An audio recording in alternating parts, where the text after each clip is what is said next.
mano tėtis tuo metu yra ministras pirmininkas ir kažkaip po vieno pokalbio metu su draugu jis sako, žiūrėk, bet tau taip patinka kaimint, gal tu varyk. Žvaigždės ant sienos yra fainai, jos padeda pakviesti tos svečius į restoraną, bet ta žvaigždė ant sienos pakviečia iki restorano durų.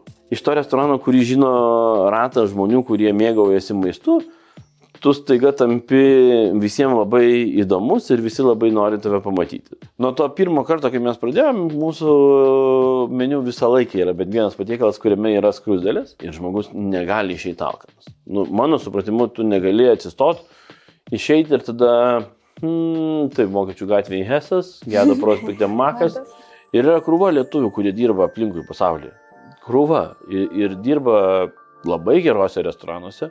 Tai man maistas yra dalis mano kalbos, kurios aš galbūt ne visą laiką gebu pasakyti žodžiai.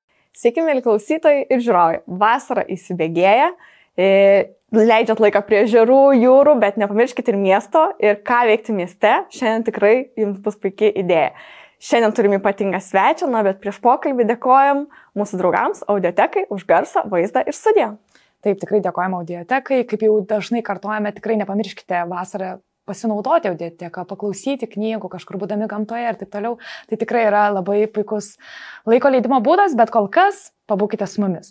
Ir kaip Laura minėjo, tikrai šiandien turime labai ypatingą svečią, tai yra vienas iš 4 šefų apdovanotų Michelin žvaigždute, tai yra restorano 1918 šefas Andrius Kubilius. Tikiu, tikrai jisai mums papasakos apie ir apdovanojimų užkulisius ir tą vidinį džiaugsmą ir apskritai apie savo restoraną, apie restoranų kultūrą Lietuvoje, apie tuos garsiuosius ledus su skruzdėmis ir dar daug kitų įdomių dalykų. Tai pirmiausia, labas, Andriu. Labas. Mes įprastai tavo tinklalaidėje pradedam tuo pačiu klausimu, mūsų klausytojams jisai gal įgrisęs, bet pašnekovams naujas kas kartai. Klausimas atvirkščias mūsų pavadinimu, kadangi vadinamės ar valgoma, klausim, kas mūsų pašnekovams yra nevalgoma. Ar yra toks maisto produktas, patiekalas? Yra. Kas? Tai šiaip iš maisto produktų tie, kurie mums įprasti, tai man jie visi yra valgomi, bet aš gal į tos keistus egzotinius dalykus biški skersai žiūriu. Man neišsirytę paukščiai yra šioks toks užribis. Tai aš gal ties ten Azijos visi fokusai su maistu manęs nebaisiai džiugina, stebina. Ir nėra mano didelė svaja išbandyti šitos dalykus. Suprantama. Man tikrai labai egzotiškas pasirinkimas, ne grybai, kurie dažniausiai skamba ant jūsų fotelio, čia yra populiariausias atsakymas kažkodėl. Ne. Iš to, kas mums įprasta šitam areale, tai aš valgau viską.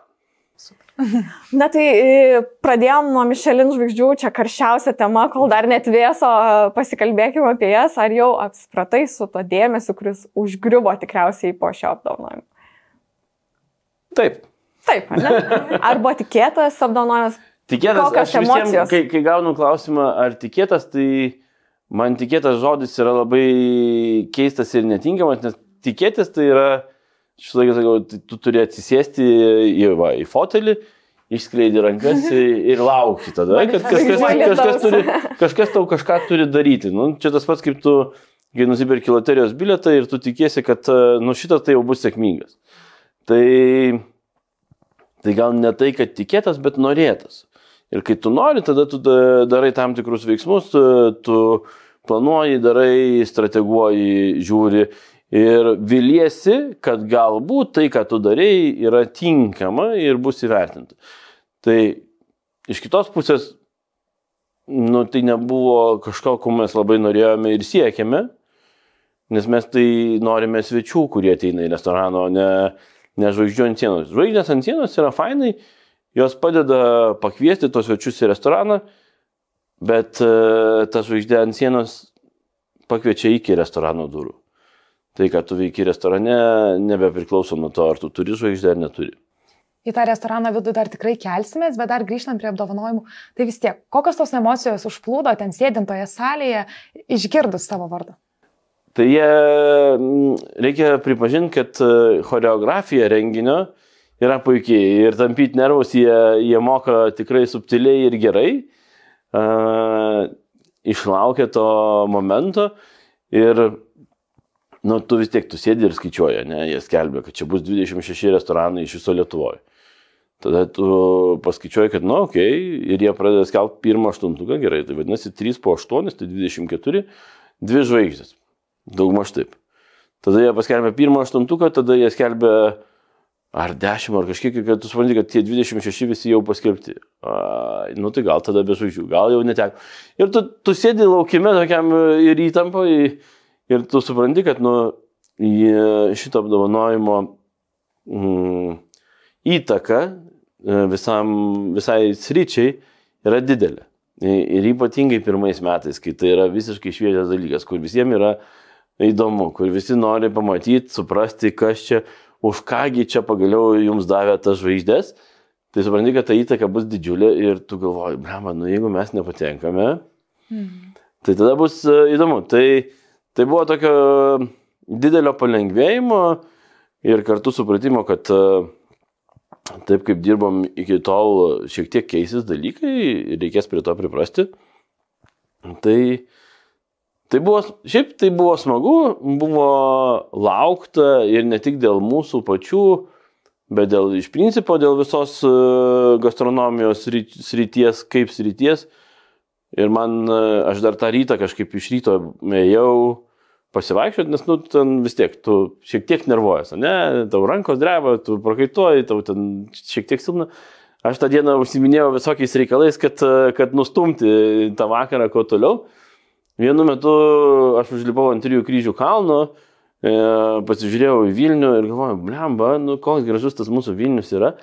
Ir čia yra ta diena, kai Lietuva dar vienu būdu prisijungia prie europinio žemėlapio, nors jau 34 metai mūsų nepriklausomybės, mes esam daug pasiekę, daug nuėję, bet per gastronomiją vis dar buvom tokie biškelį neprisijungę prie to, kas jau yra europietiškas standartas. Tai man tai buvo ta diena, kai mes dar vienu būdu gebėjom įtvirtinti tą mūsų europietišką kelią ir labai smagu, kad jis gavosi toks, koks gavosi.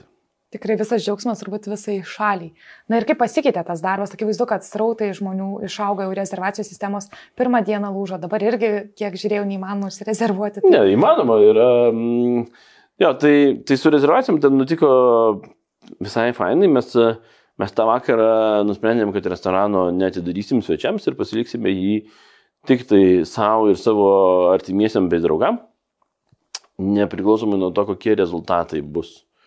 Mes norėjome tiesiog arba paliūdėti biškelį, arba pasidžiaugti. Tai gavosi, kad gavom pasidžiaugti. Ir aš sakiau kolegom tą vakarą, kad, žiūrėkit, nu, paliekame telefonus, kompų, nejudinam, nežiūrim, rytoj ateisim, atsidarysim.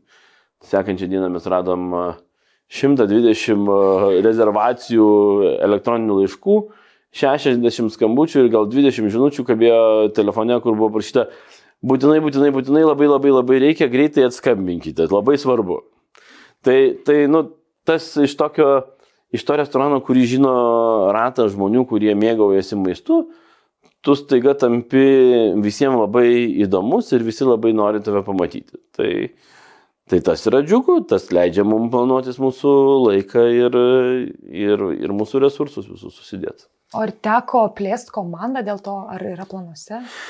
Komandą mes šiek tiek išplečiam dėl to, kad restoranas dirba 5 dienas per savaitę ir 5 dienas per savaitę dirbant tu privalai rotuoti komandą, nes nesigauna. Mūsų darbo laikas yra apie 10-12 valandų per dieną, mes dirbam, dėl to tu negali prašyti ir reikalauti, kad žmonės dirbtų po 60 valandų.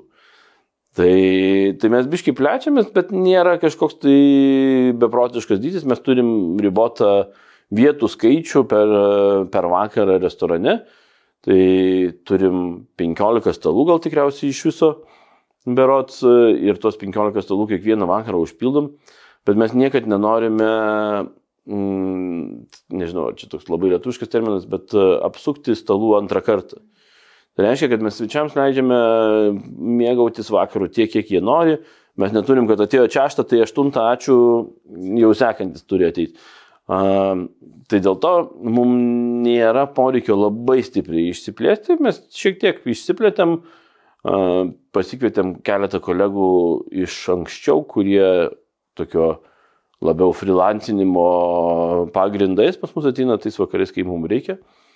Ir mes taip darbuojamės. Tai nieko gal čia kažkokio tokio įspūdingo nėra, tik tai, kad vasarą visi mes turim suplanavę krūvą atostogų, tai tas tokio šiek tiek balanso atima, bet čia malonus disbalansas. Tie, kas dar laukia rezervacijų eilėje ir nėra buvę restorane, galbūt nežino, bet jūsų restorane yra atvira virtuvė. Tai reiškia, gali matyti, kaip gaminamas maistas, kas vyksta virtuvėje. Taip, mes dar ir turim kelias vietas prie virtuvės. Čia jau iš viso tobulos ir svajonių vietos. Kuo jums tai svarbu atverti virtuvę, parodyti svečiams? Tai... Ką tai reiškia? Man gal atvira virtuvė yra... Aš labai noriu, kad mes išeitumėm iš tokio kliento ir tarno santykio tarp svečių ir virtuvės. Ir aš nenoriu, kad kažkas mūsų laikytų, kad mes čia turim jiems patarnauti ir jie atėjo, kad mes jiems patarnautum. Mes svečius priemame ir aš labai kryptingai sakau, kad svečius priemam, nes ten yra mūsų namai. Mes praleidžiame tikrai nemažą laiko dalį toj virtuviai, po 50 valandų bent minimum per savaitę. Ir mes priemam žmonės į svečius pas mus. Ir kai mes priemam į svečius pas mus, tai man yra labai gražus tas santykis, nes tada aš suprantu, kad žmonės pasitikėjo mumis ir suteikė mums kreditą ir tas kreditas yra jų laikas. Ir mūsų pareiga yra pasirūpinti jų laiku mūsų restorane ir taip, kaip mums norisi tai padaryti. Tai mes jos priimam tiesiog, kaip lyg tai būtų, kad atėję pas tave į namus ir tu pasirūpinsi savo svečiais, kurie atėjo į namus. Tai va čia yra tos atviros virtuvės galbūt momentas, kuris man buvo kiek netikėtas, nes mes nesam originali 1918 komanda, mes esam antras ešalonas atėjęs į 19 ir kai mes pamatėm tą tokį jausmą, aš antrą vakarą tikriausiai dirbdamas tame restorane, pamačiau, kad svečiai, kurie sėdi aplink stalus, tie stalai yra tokie apvalūs, dideli ir jie man primena tą patį stalą, kokį aš turiu savo namuose virtuviai ir pas mus draugai ateina į namus, vaikai pradeda dūksti kažkur, tai kai vaikai dūsgia, tai įsivaizduoja, tai yra visi kambariai ir viskas veikia. Tai mes labai ramiai užsidarom virtuvėje, susėdam aplink stalą ir ten vyksta mūsų vakarėlis. Tai man tokia paralelė tarp tų namų ir mano draugų, kurie ateina pas mane, su tuo stalu, kuris yra restorane. Ir aš kažkaip tai čia fainai viskas. Tai čia galima daryti taip, kaip namuose. Tai namuose tu jautiesi biški laisviau, biški labiau atsipalaidavęs, tu netiek daug dėmesio skiri kažkokiems nesvarbiems dalykams, bet tu gali koncentruotis į pačius svarbiausius. Tai svarbiausias dalykas, kai ateina svečiai, yra žmonės, kurie pas tave ateina ir santykis, kurį tu gali sukurti su tai žmonėm. Tai man tai čia yra pats svarbiausias dalykas, kurį aš darau restorane. Ir man atrodo, kad ta atvira virtuvė, bent jau svečiai taip sako, aš nežinau, aš nesijaučiu, bet jie sako, jiems labai yra įdomu stebėti, kaip mes dirbam, kaip viskas atrodo, kaip tas spektaklis. Jie įsivaizduoja, kad jie dalyvauja tam tikram spektaklyje, mums tai aišku, ten čia tas kepa, čia tą įdėti, čia tą prie to nunešti, tam. Matematika. Čia šitas stalas yra su alergija, čia reikia tą pakeisti, šitą. Ten vyksta reikalų galvoj ir jo, kai sakot, matematika yra gal labai geras pastebėjimas, nes kai stovi ir turi daug čekių, tai vyksta toks sudoku, ne? Tai tu turi stebėti, kur ką turi sujungti, kas po ko turi keliauti, turi labai aiškiai suprasti komandas, kurias turi ištransliuoti visai komandai, kad tas vyksmas visas, kuris vyksta vakare restorane, jisai būtų nepertraukiamas ir jame nebūtų interpų kažkokių pauzių ir dar kažkokių dalykų. Tai yra ką nuveikti. būtent apie tą ryšį, kalbant su svečiu, esate dar gražią mintį pasakęs, kad tikslas yra pamaitinti, pagirdyti ir palinksminti. Taip. Labai šitą patiko. Tai su to palinksminimu.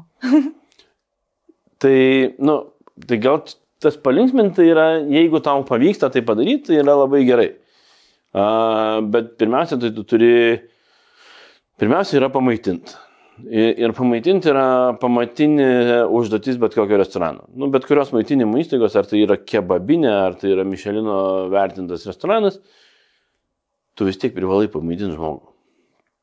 Ir žmogus negali išeiti alkanas. Mano supratimu, tu negali atsistoti, išeiti ir tada, taip, Vokiečių gatvėje Hesas, Gedo prospekte Makas, Jami čia prie Tymo turgaus. Gerai, varom gal į Jami, nes ten mašina. Ta prasme, negalima taip daryti ir tu privalai pamaitinti. Jeigu svečiai leidžiasi ir jie nori, pavyzdžiui, tą vakarą vartoti alkoholį, tai, pagirdik, jeigu jie nevartoja, tai vis tiek pagirdik, bet, ne alkoholiu. Nes tai yra, vėlgi, dalis ir to paties maisto dalis ir tada palinksmint, mano supratimu, yra labai faina ir malonu, kai tu kuri ryšį tarp žmonių ir mes labai daug pasakojam istorijų apie tai, ką mes kodėl darom, kodėl vienas patiekalas yra mūsų meniu ar kitas patiekalas. Kai kurios istorijos yra tiesiog abstrakčios istorijos, kai kurios istorijos yra atkeliaujančios iš asmeninių patyrimų, iš namų. Ir man malonu dalintis su žmonėm. Jeigu jiem malonu yra išgirsti, tai man malonu. Aš visai neseniai mačiau moterį restorane, kuri bepasakojant man istoriją apie koldūnus, jin tiesiog pradėjo ašarot ir aš taip, gal biškė per daug emocijų užgavom. Tai, bet tai yra, vėlgi, tai yra tam tikro įspūdžio sukūrimas. Tai yra dalis to, ką mes kūrėm restorane ir tai yra dalis mūsų svetingumo iš principo, kaip svetingumo, kaip mes jį suprantam. Tai tą svetingumą mes taip įsivardinom savo ir taip norime, kad svečiai jį pajaustų restorane. Tai kartais mums pasiseka, kartais mums sako, kad mes esam per daug familiarūs. Tai Kiekvienam savo. Kiekvienam savo. Tai ne visiems geras ir teisingas ir lygus nebūsi. Maitinat ne tik svečius, bet ir komandą. Kuo skiriasi gaminimas komandai, eksperimentavimas, nežinau, virtuvėje, kai žinai, kad ruoši tiems, su kuriais dirbi kiekvieną dieną? Aš dažnai gaminu komandai pats asmeniškai, nes man tai yra galimybė suteikti žmonėms biškelį daugiau džiaugsmo ir tą rūpestį ir meilę per maistą atiduoti komandai, kad jie tą rūpestį ir meilę atiduotų svečiui, kuris ateis pas juos. Aš tokį kažkokį turiu jausmą, kad jeigu tu gerai ir skaniai maitinsi savo komandą, ir aš kalbu ne tik apie 1918, aš kalbu apie visą senatorių pasažo komandą, tai senatorių pasažo komanda tą patį jausmą norės kurti svečiui, kuris ateina ar į mūsų vyno barą, ar į delikatesų parduotuvę, ar į Fortin Horses, bet kur. Ta prasme, tai man čia toks pamatas iš principo, pasirūpink žmonėmis, kurie dirba su tavim kartu, kad jie pasirūpintų svečiais, kurie ateina pas tave į restoraną. Tokia labai graži misija savotiška, sakyčiau. Vis minim tą maistą, tai metus keliauti vis tiek prie to maisto, jau turbūt žmonėm įdomu, kasgi tam restorane, nes tikrai ne visi yra buvę, tai kokia yra, kol kas ne visi, nespėjau. Tai, kaip apibūdintum, kokia yra to 1918 žinutė, ką per maistą nori transliuoti svečiui? Tai keletas žinučių tikriausiai yra ir aš kaip pristatau restorano visą idėją arba maistą, kurį mes gaminam tipinį Baltijos šalių regiono maistą. Arba mes gaminam iš tipinių produktų, kurie mums yra visiškai pažįstami, mes juos žinome kaip nuluptus arba jie tiesiog auga mūsų areale.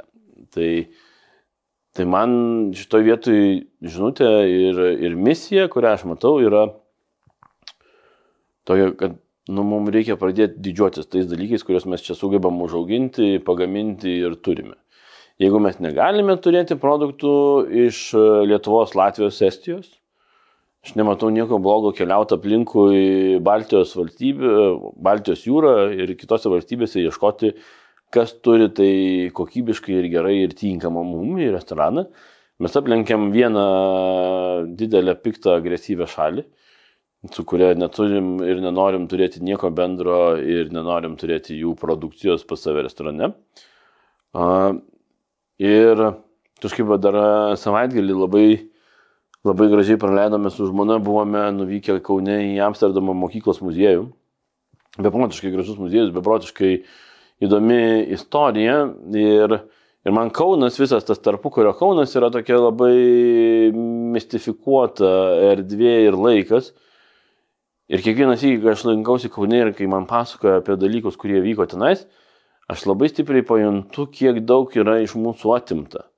Kiek daug mes per okupacijas netekome galimybių ir kiek mums kaip stipriai mus sužeidė visas tas 50 metų jungas ant mūsų sprandų užkeltas.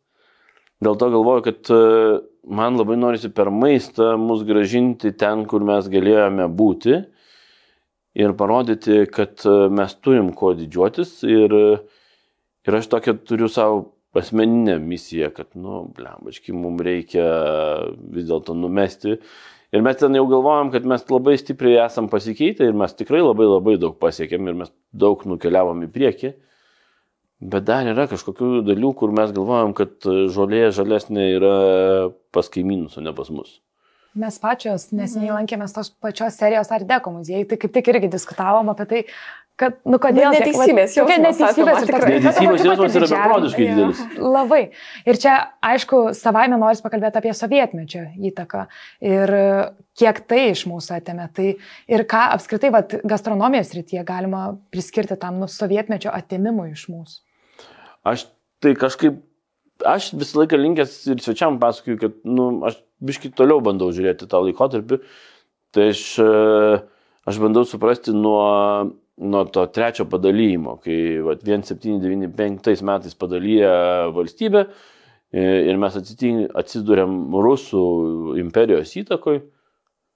Tai aišku, kad mes turim dvarus ir mes turim ponus, kurie tikrai gali gyventi ir gyvena visai prabangiai ir turi produktus ir jie keliauja iš įvairių valstybių. Su to viskas ok. Mūsų didžioji visuomenės dalis, jin gyvena labai paprastai, labai skurdžiai. Mūsų maistas yra visiškai tik tai fiziologinis šaltinis, jis neturi skonių. Bent jau taip, kaip aš įsivaizduoju, tai ten yra viskas prieska pakankamai sunku tam, kad tu galėtum atlikti funkcijas savo gyvybinės ir galėtum dirbti. O tuo metu pagrindinė maisto revoliucija Prancūzijoje ir ten prasideda knygų leidimas, ten atsiranda brigados, ten atsiranda restoranai, normalūs, kurie pradeda gaminti, ten pradeda eksperimentuoti, atsiranda foie gras ir visi kiti reikalai, ta prasme, ir mes tame nedalyvaujam. Mūsų ten nėra. Tada mes turime labai tą idilišką ir gražų laikotarpį tarpukario, kur mes sukuriam valstybę, atkuriam valstybę ir labai greitai grįžtame į Europą. Beprotiškai. Kaunas vystosi nesvietiškais tempais ir lygiai taip pat pritraukia viską, kas yra tuo metu Europoje. Mes turim tos pačius produktus, turim tos pačius gamintojus. Virėjai ima receptus iš prancūziškų knygų, yra gaminama. Mano prosenelė, pavyzdžiui, tuo metu baigė mokslus namų ūkio Grenoblyje ir parsiveža iš Prancūzijos žinias, po to dėsto Kaune mergaičių mokykloje ir aš turiu jos užrašus, turiu receptus surašytus. Tai, jeigu tu paimi receptus iš tame laikotarpyje iš prancūzų kokio restorano ir paimi iš metropolio Kaune, tai ten tas pats yra. Bet kadangi mes turim prieš tai tą dar tokį juodą laikotarpį 130 metų, tas 50 metų, kuris ateina vėl labai staiga ir mes vėl netenkam, mus grąžina vėl į tą patį išgyvenimo modelį, kurį mes jau esame įpratę. Mes vėl grįžtam prie rauginimo, džiovinimo, saugojimo ir supratimo, kad bet koks produktas, kokį tu begamintum, yra vartojamas nuo nosies, tarpsime, bet koks gyvulys, ne, tai yra, tu vartoji jį nuo nosies iki pat uodegos. Ir šiuo metu nose to tail yra, čia tai obvious, jo, čia toks trend. Fermentacija, skandinavai, čia, paima japonų technologijas, visi šojų, sojos, tenais garumai ir visi kiti reikalai, taip, čia labai. Mes visus šitos dalykus darome savo gyvenime dėl to, kad mums taip nutiko ir mes privalėjom taip daryti, mes neturėjom išeities ir visas mūsų fermentacijos saugojimas yra dėl to, kad mes turime susikūrę išgyvenimo virtuvę. Tai ar čia yra gerai ar blogai, tikriausiai nebaisiai gerai, nes žmonėms reikėjo išgyventi, kas yra iš to gerai, kad mes vis dar tai mokam. Ir aš visiems sakau, kad geriausiai pas mus raugia mūsų vyriausia darbuotoja, kuri yra mūsų indų plovėja. Tu duok, ką nori, čia, va. Iš akies. Jo, ir taip, nes tai yra tokie patyrimai ir tokios žinios, kurios ateina iš jos mamos, o jos mama gavo iš močiutės. Ir aš visą laiką juokiuosi, kad pas mus prie daugiabučio Antakalny, kur mes gyvenam, yra pora žieminių rūsių, kur aš pamenu, kaip vaikas būdamas eidavau pas senelius į namus, mes čia čkavodavom kopūstų, tenais tos didžiulius puodus ir po to viską į 3 litrekus sudėdavom ir neždavom į tą rūsį. Tai aš kažkada nusileidau, mano seneliai iš to būtų išsikraustę 97 metais. Aš dar jų rūselėje radau dar sloiniką raugintų agurkų, galvoju, kad tegul jis stovi čia, aš kažkaip nedrįstu jo judinti, nes bijau, kad jis gali biškelį išsinešti. Tikrai. Tai va, tai tas sovietmetis, ir aš čia kažkur garsiai pasakiau, man tai kulinarinė juodoji skylė. Nei inovacijų, nei kažkokios kūrybos, viskas yra unifikuota, viskas vienodai, vienas standartas, visur Kijevo kotletas yra toks pats, kitur yra Astros kotletas, kitur yra Jūratės kotletas ir toks tipo... nieko, ta prasme, nei tų produktų turi, yra grietinėlė, kas yra mažas tenais ratas visuomenės, arba net ne visuomenės, o yra tenais tas komunistų partijos viršūnė, kuri turi savo parduotuvės, turi produktus, turi savo virėjus, kur gaminama viskas yra visai kitaip, negu kad visoje visuomenėje. O mes tai sėdėm ir, turime restoranus, kur ateini ant lėkštės yra užrašyta restaurant, o peilis ir šakutė šaukštas yra pragręžtas, kad niekas nevokstų įrankių. Tai labai sunku kalbėti apie tai ir tas mus pakankamai ilgą laiką persekiojo, iki kol visa šita profesija atrodė visiškai neprestižinė. Ir jin atrodė kaip virėjas, tai čia tu gyvenime nieko nemoki daryti. Kaip tu atėjai iš tą profesiją? Koks buvo kelias, taip 15 metų, kai jau esi šiame restoranų pasaulyje? Kaip čia atsidūrė? Čia gal ir močiutės receptai įtakos turėjo tie minėti? Prosenelis. Prosenelis. Bet ir turiu ir močiutės receptų. Gal ir jos. Tai aš atėjau į virtuvę, į profesionalią virtuvę, aš atėjau 2008 metais per finansų krizę. Bet aš ir iki tol mėgau gaminti, aš visą gyvenimą mėgau gaminti ir mėgau valgyti. Tai pirmiausiai nuo to, kad aš mėgstu valgyti, aš pradėjau gaminti savo pats. Vėliau sekė savanorystę skautų judėjime ir ties kokiais 15 savo gyvenimo metais ar 16 aš pradėdavau gaminti vasaros stovyklose, kur tu gamini 4 kartus per dieną kokiems 200 žmonių. Tai mūsų būdavo komanda. Pirmą aš ateidavau po kažkieno vadovavimu darydavau ir padėdavau daryti dalykus. Vėliau ir pats perėmiau šitą dalyką daryti. Ir 2008 metais ateina finansų krizė, o aš dirbu reklamos agentūroje. Ir ką pirmiausiai išjungė visi verslai, buvo reklama, o kitas dalykas, kurį aš dar mokėjau tuo metu daryti, buvo komandų formavimo mokymai, visokie lauko užsiėmimai. Tai čia yra antras dalykas, kurį labai greitai išjungia visos įmonės, nes bando išgyventi ir jiems reikia išgyventi. Mano tėtis tuo metu yra ministras pirmininkas ir kažkaip po vieno pokalbio metu su draugu jis sako, žiūrėk, nu bet tau taip patinka kaimint, gal tu varyk. Ir tai vis dar buvo ne prestižinė profesija, bet jau buvo pradėję besikeisti ir čia buvo Jamie Oliverio laikas televizijoje, kai jo knygas visas pradėjo spausdinti lietuviškai ir pradėjo jo laidas rodyti.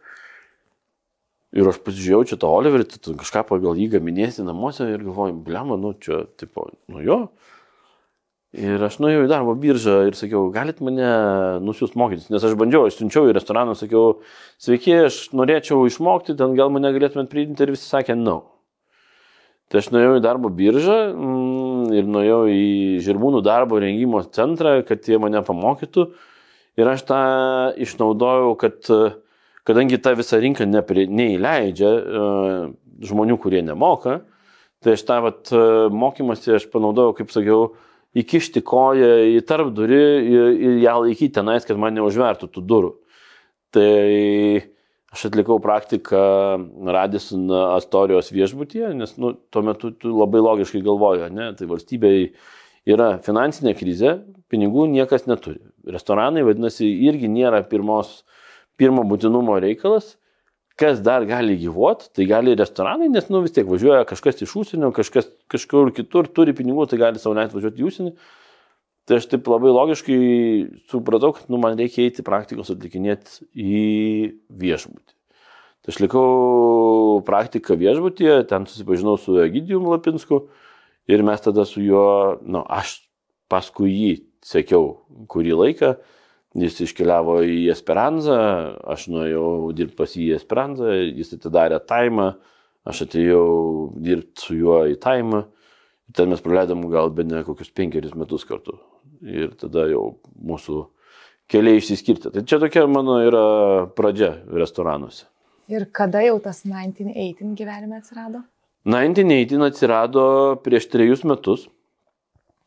Po pandemijos, kai mes viduje kompanijos darėm tam tikras rokiruotės ir aš su komanda persikėliau iš Fortin Horses į 1918, o Fortin Horses užleidom kitam šefui tuo metu ir tiesiog darėm vidinius pokyčius. Tai aš tą priėmiau kaip tokį iššūkį, nes 1918 jau tuo metu turėjo istoriją, vardą, krūvį ir tam tikrą lūkestį. Ir tu ateini į tokį restoraną ir supranti, bandom. Kartelė užkelta jau. Kartelė užkelta ir tas buvo toks Mes turėjom labai trumpą laiką, kad įsikurdinti 1918 ir mūsų pirmas toksai pusę metų buvo labai sudėtingas. Tikrai mes ten bandėm patys su savim, kovojom, ką mes čia turim daryti, kol mes galiausiai susikalibravom, suradom, kur mes esam, ką mes darom ir kokia mūsų vizija šito restorano. Kaip matom, pavyko. Ir svarbu vaidmenį atlieka ir komanda, kuri yra draugė su tavim, kuria visą restoraną. Daug kalbam apie tai ir daug filmų yra, kur matom tas košmariškas sąlygas virtuvėje. Kokia situacija šiom dienom Lietuvos restoranuose, kas pačiam padeda sudėti tuos saugiklius, kad komanda jaustųsi gerai? Tai man labai sunku gal kalbėti apie kitus restoranus, nes aš jų nežinau, nematau ir negaliu pakomentuoti, ką daro kiti. Aš žinau, ką darau aš. Man komanda yra pagrindas viso restorano ir kai man klausia, ar svečiai ar komanda, tai komanda. Mano komanda virtuvės yra nekintanti nuo pat tos dienos, kai mes atėjome į 1918. Jin kartais plečiasi, bet per tos 3 metus aš neturiu nei vieno žmogaus, kuris būtų palikęs komandą. Ir man tai yra didelis pasiekimas ir rezultatas, kuriuo aš labai džiaugiuosi. Aš suprantu, kad taip nebus visą laiką.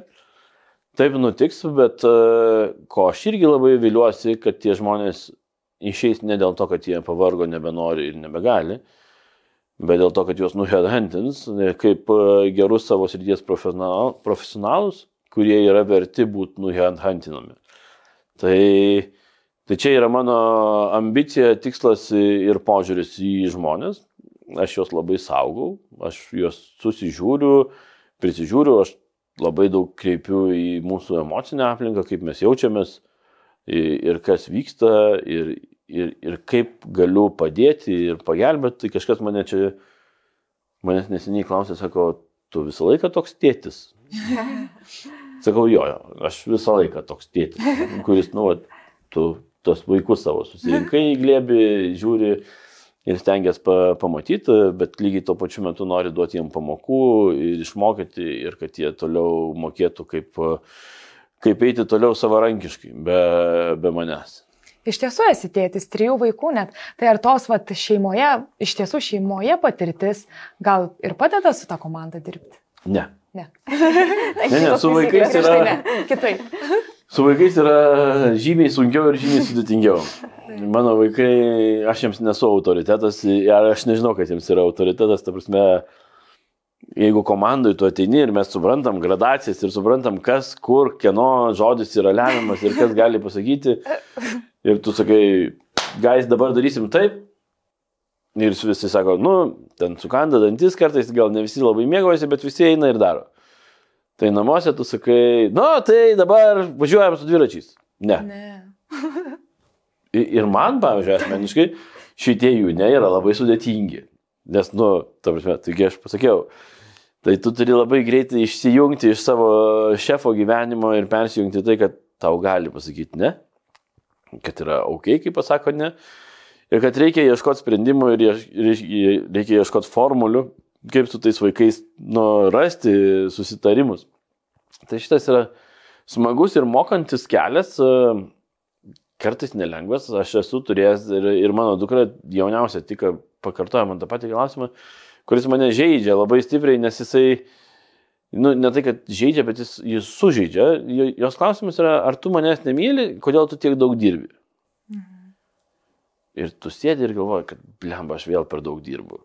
Tu tiesiog per daug atiduodi kažkam, kas nėra tavo artimiausia aplinka. Ir tada tu supranti, kad dabar reikia stabdyti arklius, reikia permodeliuoti, reikia sudėlioti iš naujo procesus, nes tau reikia atsitraukti, nes yra svarbesnių dalykų, negu kad restoranas, žvaigždė ir komanda. Tai turi, taip jausti. Ne visą laiką spėjai. Bet gerai, kad yra kas įžemina ir užtraukia tą rankinį. Ir labai greitai. Žiauriai greitai traukia. Nors minėjai, kad dažnai gauni ne iš vaikų, bet virtuvėje. Ar yra patiekalai, kurių galbūt vaikai laukia, kad pagamintum jiems namie? Galbūt prašo kažko? Prašo. Ar žuvies piršteliai? Nereikia trečio šedevrų. Žuvies piršteliai ne. Mano vaikai valgo šiaip paprastai. Ir tas mane šiek tiek kartais erzina ir glumina. Bet ką padarysi, bet galvoju, kas čia dabar, tai koks nors šnicelis yra ta, ką jie visą laiką, labai yra įdomu, jie šiaip nemėgsta, jie nėra mėgėjai žuvies didelį, bet kai kepis tintas yra tobula, koldūnai yra vienas iš tų patiekalų, kurie eina gerai į trasą. Bet nėra kažkas ten, nėra kažkokių tokių labai specifinių, kad čia va tik tai šito. Per gimtadienius aš visą laiką stengiuosi pagaminti jiems iš ryto po torčiuką. Tai tokį Pavlovo sumėtai padarai ir visiems gerai sueina. Šiaip tai nėra, kad jie tenais labai reikalautų būtinai, kad čia tik tai šitą darai. Užsiminėjai apie tos koldūnus, jau esi irgi nekartą kalbėjęs. Kokia jų istorija? Ir minėjai, kad net susigraudina žmonės klausydami. Tai koldūnų istorija yra tokia, kad mano mama, jin yra muzikantė, buvo, jin dabar pensijoje. Ir mano tėtis, jis negamina maistų. Ir kai jis sakau, kad negamina, tai jis negamina. O mama su orkestru važiuodavo į gastrolės. Ir į tas gastrolės jis važiuodavo pakankamai ilgam laikui. Jos trukdavo taip nuo kokių 2, kartais netgi 6 savaičių. Ir prieš išvažiuojant jin būdavo virtuvėje, maldavosi faršą pati, darydavosi tešlą ir darydavo koldūnus. Jin pridarydavo jų tikrai daug ir kiek ten tilpdavo į tą snaigę šaldiklį, tiek jin užgrūsdavo koldūnais. Aš ir brolis žinojom, namo grįžti, pasiėmė puodą vandens, užverdi vandenį, sudedi koldūnus, jie turi atlipti ten nuo dugno, pakyla į viršų, 4 minutės, dan. Tada tenais mes maišydavomės nu bent jau mano receptas būdavo, kad sviestų įsidedi, užsipeli biški sojos, grietinės, jei baisiai netingi dar spirgų pasidarai, nu tu tokia bomba. Nu ir tu tokį, vat, ir čia toks, nu, namų maistas, kai tu pats gali pasidaryti, greitai, nieko nesudėtingi, bet tos istorijos pagrindas yra iš tikrųjų žinojimas, kad mano mama prie tų koldūnų sėdėdavo iki 2-3, nes tai būdavo paskutinę naktį prieš išvažiuojant į gastrolės, iki 2-3 ryto, o autobusas, kuris ją išveža į gastrolės, išvykdavo 5-6 ryte.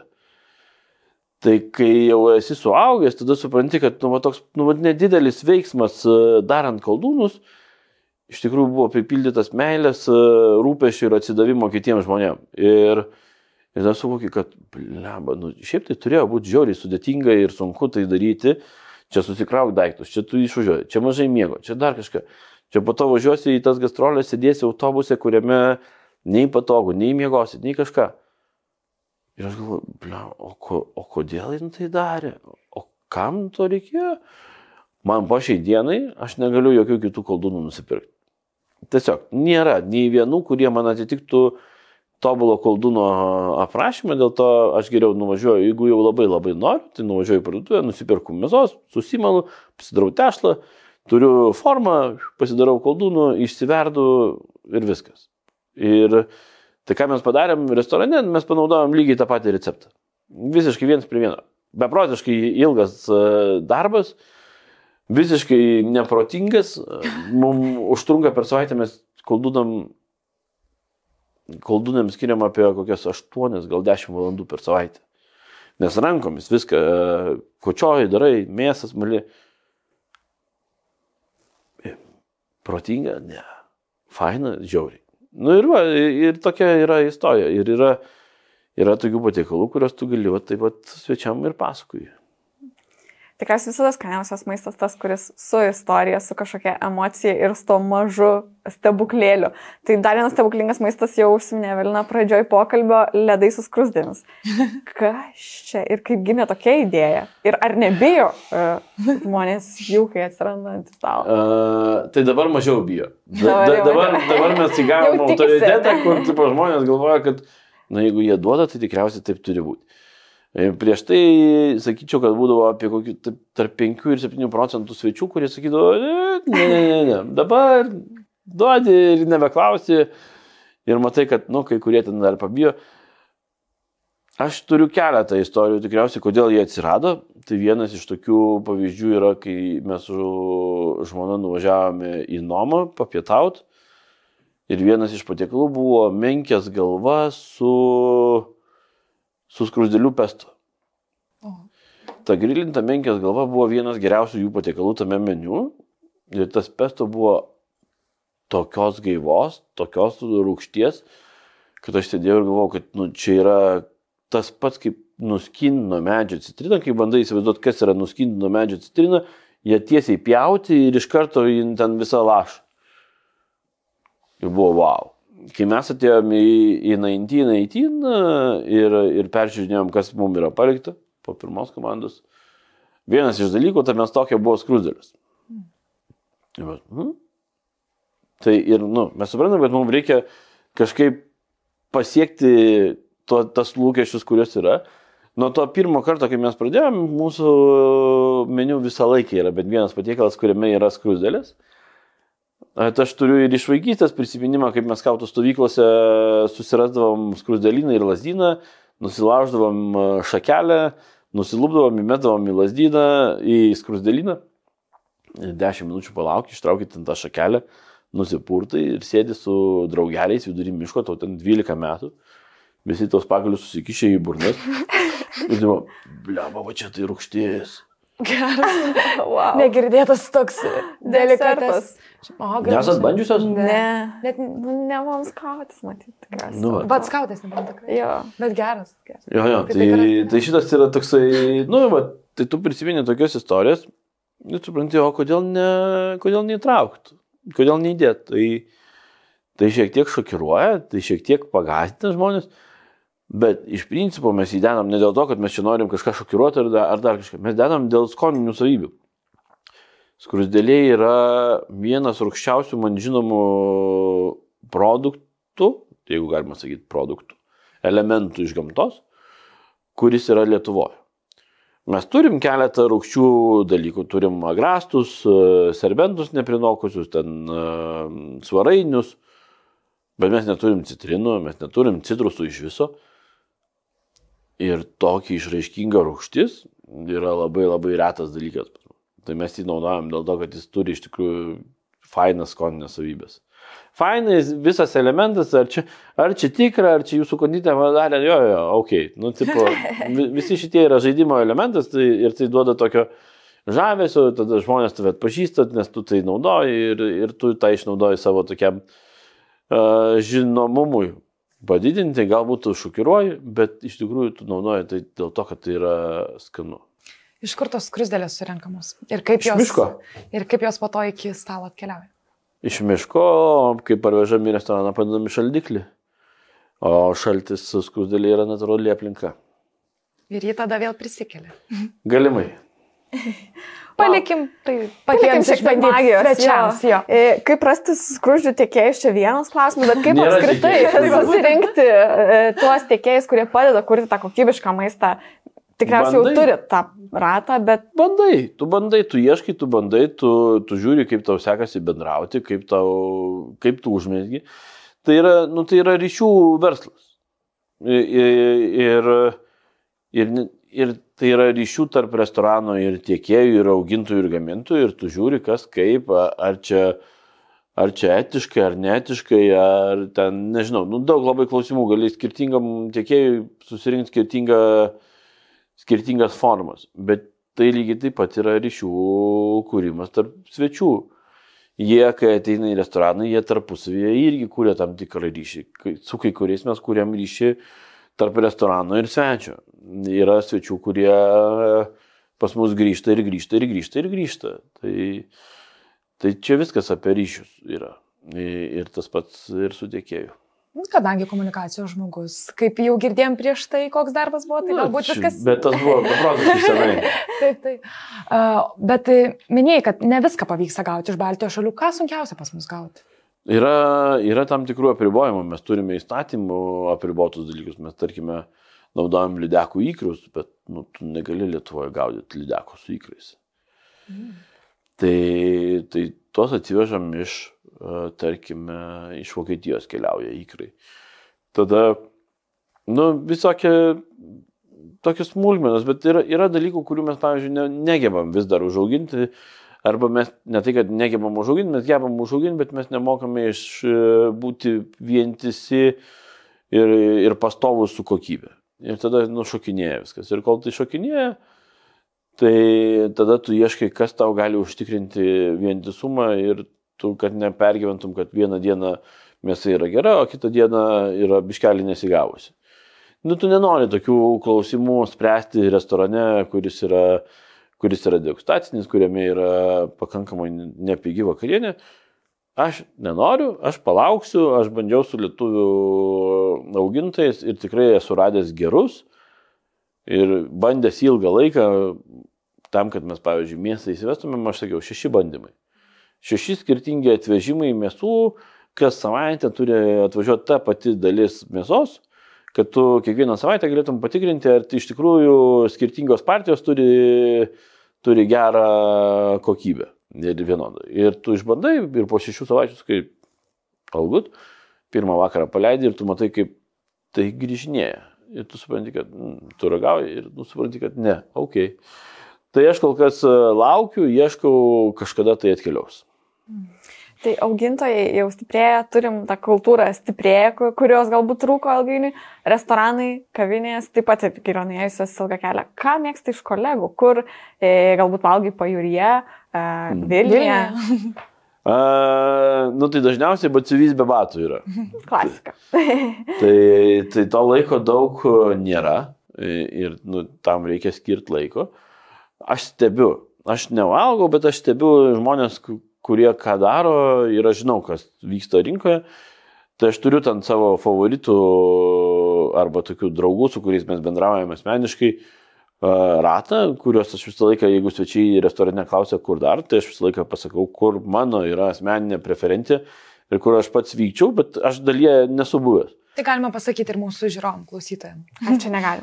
Galima. Aišku. Ne, tai mano yra toks labai paprastas, aš visą laiką sakiau, jeigu nori itališkos nesąmonės, tai varai Letravy.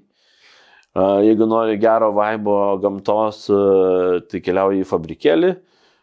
Jeigu nori labai tokio iššaukiančio ir įdomių poskonių, eini pas Vitą pas mus. Jeigu nori tokio hip ir faino, bet su giliom idėjom ir mintim, eini pas Tadą į demo. Jeigu nori saugaus ir tokio klasikinio, bet gero, eini pas Martyną į Džiaugsmą. Jeigu nori pirmadienio vakare turėti saugų variantą verslo vakarienė, eini į Pacus. Nu ir čia, tokių yra... Visą sąrašą turi. Jo, toks sąrašas. Bet jis yra asmeniškas. Aš beveik visur pažįstu žmonės, kurie yra behind it. Ir visur pažįstu žmonės, kurie yra behind it. Ir yra mano žmonės draugai, su kuriais mes šnekamės, dalinamės dalykais. Tai jis nebūtinai atspindi kažkokį tai ten reitingavimus, sąrašus ar dar kažką. Ar jaučiama tarp šefų konkurencija? Aš tai nejaučiu.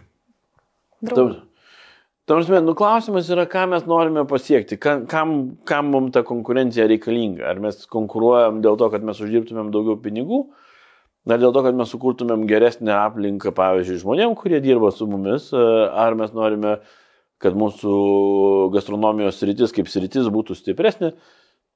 Tai aš labai noriu ir labai viliuosi, kad mes šiek tiek konkuruosim ir Michelino atėjimas, man atrodo, tą ir duos.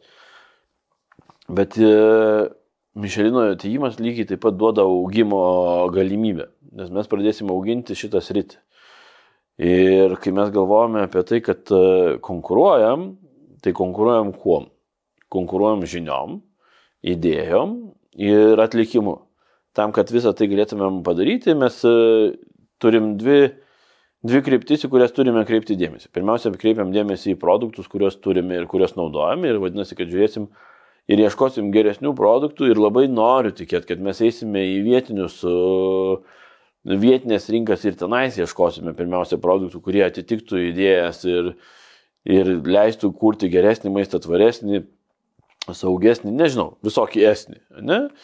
Ir tada vietiniai augintojai ir gamintojai pradės geriau, atsargiau, kruopščiau prižiūrėti savo produkciją, jie vertins ją labiau, darys ją skanesnę ir geresnę. Ir taip mes auginsim šitą rinką. Kitoj pusėje yra žmonės, kurie dirba šitoj rinkoje. Ir vadinasi, kad mes norėsime žmonių, kurie moka geriau, geba daugiau ir stengiasi labiau. Ir tada mes auginsime rinką per žmonės, nes norėsime turėti geresnių žmonių ir tada pritrauksime daugiau talentų, kurie galbūt yra jau išvažiavę. Ir yra krūva lietuvių, kurie dirba aplinkui pasaulyje. Krūva. Ir dirba labai gerose restoranuose, dirba labai aukštose pozicijose. Tikriausiai, top dabar būtų mergina, aš neatsimenu jos vardo, bet jin yra Geranium, jų šefė, tai yra antras žmogus po šefo. Ta prasme, yra pozicijose žmonės, tai galbūt mes vieną dieną pagaliau jų sulauksime grįžtančių čia ir kuriančių čia. Ar mes galime tapti New Nordicais Baltijos šalyse? Manau, kad galim, bet mums reikia, kad mes pradėtumėm labiau bendrauti su Latviais, Estais ir gebėtumėm save pristatyti kaip vientisą regioną. Kaip naujos Baltijos šalių virtuvių regionų, kuris gali būti įdomus. Nes reikia labai aiškiai suprasti, į Lietuvą svečiai važiuoja, arba turistai važiuoja ne tik į Lietuvą. Jie dažniausiai važiuoja Lietuva, Latvija, Estija. Ir kai tu paklausi, arba jie pradėjo Taline, arba jie pradeda Vilniuje. Mes esam tiek maži, kad mums reikia, kad jie važiuotų į visą regioną. Ir tam regione mums reikia sukurti vientisą idėją apie kulinariją. Mes kol kas to neturim. O yra minčių, kaip tai įmanoma padaryti? Tai yra labai paprastų pavyzdžių, ne minčių, yra pavyzdžių, yra New Nordikai, kurie kažkada atsisėdo, parašė New Nordic manifesto 10 Dievo įsakymų, kaip aš sakiau, virtuvėms. Ir ten yra tiek universalios taisyklės, kad tu jas gali paimti bet kurioje šalyje pritaikyti. Naudok vietinios ūkininko produktus. Naudok produktus tada, kada jie yra laiku. Skatink augimą, ten dar kažką. Ta prasme, ten baziniai yra dalykai. Jie su tomis baziniais dalykais atsistojo ir nuėjo į vyriausybės ir sako, mes va čia turim programą ir idėją ir norim padaryti tokius dalykus. Ir aš neatsimenu, kurį iš vyriausybių, bet pasakė, gerai, mes finansuosim jūs 5 metus. Imkite ir darykite. Ir jie padarė. Ta prasme, per ten 5 metus Nordikai tapo top destination for food lovers. Tai Danijoje, Kopenhagoje 30% turistų, 30% visų turistų, kurie važiuoja į Kopenhagą, važiuoja dėl maisto. Pas mus nėra net statistikos, kiek važiuoja dėl maisto, nes visi važiuoja dėl kažko ir maistas yra, gerai, jeigu gausim. Tai mes neseniai turėjom pašnekesį su Travel Lithuania agentūra ir sakom, tai gal bandom pradėti užkūrinėti šitos dalykus. Tai manau, kad kažkur, kažkada į kažką atsiremsim ir kažką sukursim. Kiekimės, kad pavyks. Galimai. Čia kelias, viskas yra kelias. Taip. Bet restoranais, bet valgom juk ir namie. Koks patiekalas vasara? Vasaros be šito patiekalo tikrai neįsivaizduoju. Šaltibaršiai. Kažkokį cinkelį. Tai šaltibaršiai, tai bulvės su kastiniu ir grybais, be šašlyko, be pomidorų, šviežių salotų, įvairiom formom, tikriausiai pradedant pomidorai, agurkai, svogūnų laiškai ir grietinė, baigiant ten pomidoras, arbūzai, svogūnai, kalendra, alyvuogių aliejus ir ten dar kas nors. Tai viskas, kas yra dabar. Ta prasme, naudokim tai, kas yra dabar, kas yra šviežia savo pike ir mėgautis tuo. Turbūt jau daug klausimų sulaukiai, bet vis tiek ir mes paklausime apie tą garsų į McDonald's maišelį. Nes dabar jau net ir ant profilio nuotraukos, kaip matėm, puikuojasi. Tai čia, jeigu kas nežino, tai žodžiu po Michelin apdovanojimų Vincas Alesius fotografas užfiksavo, kaip eini su McDonald's maišeliu, lyg čia būtų kažkokia, nežinau, pasaulio didžioji naujiena. Tai šefai irgi žmonės, kokia žinutė? Yra kelios žinutės ir viena iš jų, dar neseniai šnekėjau su tokiu savo draugu Vigeliu. Vigelis yra mano pirmas skautų vadovas. Tai šiek tiek vyresnis už mane, bet per gyvenimą mes einam kartu ir jis vis pamoko. Viena iš pamokų, kurią daug iš mūsų jis yra išmokęs, kad gyvenime kartais kuo durniau, tuo geriau yra geras posakis. Tai reiškia, kad nei visas taisyklės reikia žiūrėti labai rimtai, nei visus įsitikinimus reikia žiūrėti labai rimtai. Tai kartais reikia tiesiog pasilinksminti. Aš turiu ir kitą nuotrauką, kurios neturi Vincas Alesius. Ir manau, kad McDonald's tos norėtų dar labiau, kur Michelino žvaigždė yra viduj McDonald's, prie užsakymų stendo. Ir žmonės žiūrėjo ir sakė, čia jūs, čia gavot, laimėjau? Taip, sakau, laimėjau. Sakau, tai kaip? Sakau, žiūrėkit, labai ilga diena, labai stresinga diena, aš tiesiog noriu valgyti. Ir nėra tame nieko blogo. Kartais aš noriu valgyti. Ar Makas yra ta vieta, kur reikia pasirinkti ir eiti su žvaigždė? Aš nematau tame nieko blogo absoliučiai. Jeigu kažkam tai sukelia kažkokius blogus jausmus, well, sorry. Ta prasme, ir ką? Aš dabar turiu blogai jaustis? Ne, aš nesijaučiu dėl to blogai. Sakau, mes kartais pradedam galvoti gyvenime ir prisigalvojam tokių dalykų, kur, kam, ko. Tai aš turiu, yra, kuo durniau, tuo geriau. Tada tėvas mane yra išmokęs, lengvas kelias yra ne mūsų kelias. Ir su kolega, su kuriuo dirbame ilgą laiką kartu, esam išmokę viskas praeis ir šitas. Tai čia 3 tokios pamatinės taisyklės, kurios man gelbsti pereiti per visokius iššūkius. Šiaip manau daugeliu pagelbėtų tokios aukso tikrai taisyklės, tiesiog neapsikrauti kartais galbūt. Kas toliau? Vasara, bet po jos darbas ir mintys apie antrą žvaigždę, ar mintys kaip išlaikyti šitą žvaigždę, ar tiesiog pilnas restoranas?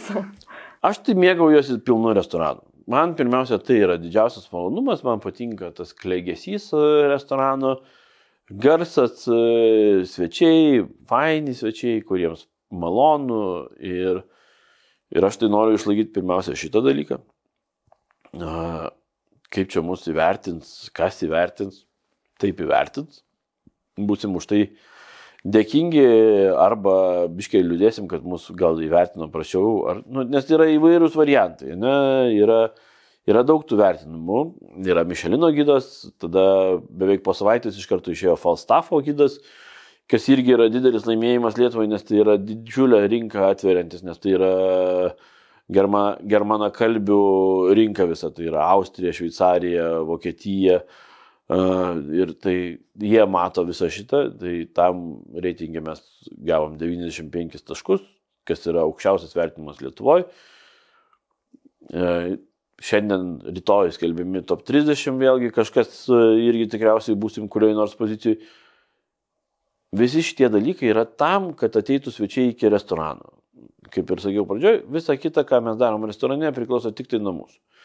Tai aš noriu tikėti, kad mums seksis toliau inovuoti ir kurti dalykus, kurias mums sekasi daryti, jungti tai su istorijom ir prisiminimais, kuriuos mes turime. Ir galbūt, jeigu mums pasiseks, mums tai bus įvertinta. Nebus įvertinta, nebus įvertinta. Tai tada mus vertins svečiai ir bus labai paprastas dalykas. Tai kitais metais pamatysime, ar mes turim svečių ar neturim. Jeigu turim svečių, vadinasi, viskas yra gerai. Jeigu neturim, tai tada reikės jau galvoti.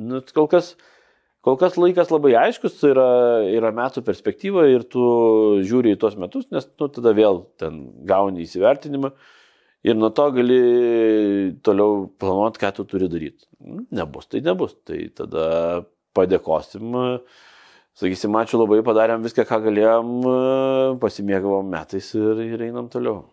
Klausantis, tavęs tikrai sklinda tokia meilė tam, ką darai, meilė savo darbui, buvimui šefu, bet esi tokia įdomi mintį pasakęs, kad jeigu ne šefas, tai norėtum būti stalius. Labai netikėta. Tai kodėl? Man atrodo, čia iš poreikio lėtam ir monotoniškam veiksmui. Ir aš esu šitą pasakęs, kad keli žmonės, kurie dirbo restoranų versle, visai neseniai, vienas iš jų Sigitas Žemaitis, kuris buvo... Pamiršau pavadinimą. Negalim pagelbėti. Tai. Pamiršom. Galim pasigūglinti. Kas tikrai, gal ne? Jo, tai Sigitas Žemaitis išėjo, uždarė savo restoraną. Ir kaip iškrito iš whatever. Ne, labai įdomu. Šveitrūtai. Ne, bet greičiau radot negu Šveitrūtų įkūrėjas išėjo ir dabar dirba su medžiu. Kitas šefas irgi išėjo ir irgi dirba su medžiu. Ir man atrodo, kad čia yra tas momentas, kur šefai ieško monotoniškumo, bet lygiai taip pat, kad galėtų toliau kurti ir liesti rankomis dalykus. Bet čia iš poreikio, man atrodo, yra ilsėtis ir nebebūtų toj stresinėje aplinkoje.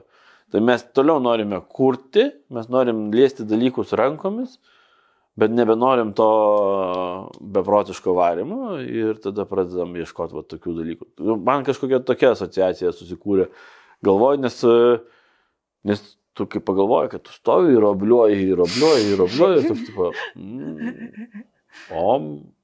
tai... į pensiją išėjus gal jau. Galimai, jo, tos pensijos reikia sulaukti, iki jos reikia išgyventi, tai čia toks yra momentas su šitas rytim. Bet pasidžiaugim, kad kol kas galim sutikti virtuvėje ragauti tavo maisto. Na, jeigu reikėtų apibendrinti, kas tau yra maistas? Čia sunkiausias ir lengviausias klausimas. O norit, kad būtų sunkus ar lengvas atsakymas? Gal lengvas? Maistas man yra kalba.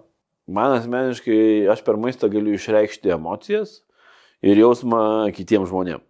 Ir tai nesvarbu, ar tai yra svečias restorane, ar tai yra draugai miške, ar tai yra šeima namuose. Jeigu aš turiu laiko, tai aš per maistą dažniausiai aš išreiškiu savo simpatiją žmonėms. Ir gamindamas jiems aš pasakiau, kad jūs man patinkate, aš jomis noriu rūpintis ir aš noriu skirti jums dėmesį. Tai man maistas yra dalis mano kalbos, kurios aš galbūt ne visą laiką gebu pasakyti žodžiais. Nu, bet viskas smalsu, koks tas sunkus atsakymas. Nežinau, čia buvo sunkus atsakymas. Ai, tai gerai, pasirinkom geresnis. Sunkus dalykai kartais yra lengvi dalykai. Čia, bet gerai, pasirinkom lengvą, gerai. Ačiū labai, ačiū už tą lengvumą ir už tą sunkumą, už tą derinį ir aišku sveikinam su tuo keliu, kurį nuėjote dabar ir linkim, kad šitie metai būtų ir malonus, ir smagus, ir svarbiausia pilna restorano, o visa kita tai... Ačiū labai. Ir kad Lietuva, Latvija ir Estija visgi taptų tą New Nordic, manau. Ir tikiu, kad pavyks, kai tokius šefus turime, tikrai pavyks. Tai ačiū dar kartą. Ir klausytojams priminsime, kad pas mus buvo Michelin žvaigždė įvertinto restorano 1918 šefas Andrius Kubilius. Ir tikime, kad jums tikrai buvo labai įdomu ir naudinga. Ir gal dar to pasididžiavimo Lietuvą pridėjo šis pokalbis. Tai mėgaukimės maistus, kanaukim agurkus, pomidorus su svogūnų laiškais ir gerkim vasarą. Ir žinoma, klausykim audio knygas. Ačiū jums labai. Iki kito karto.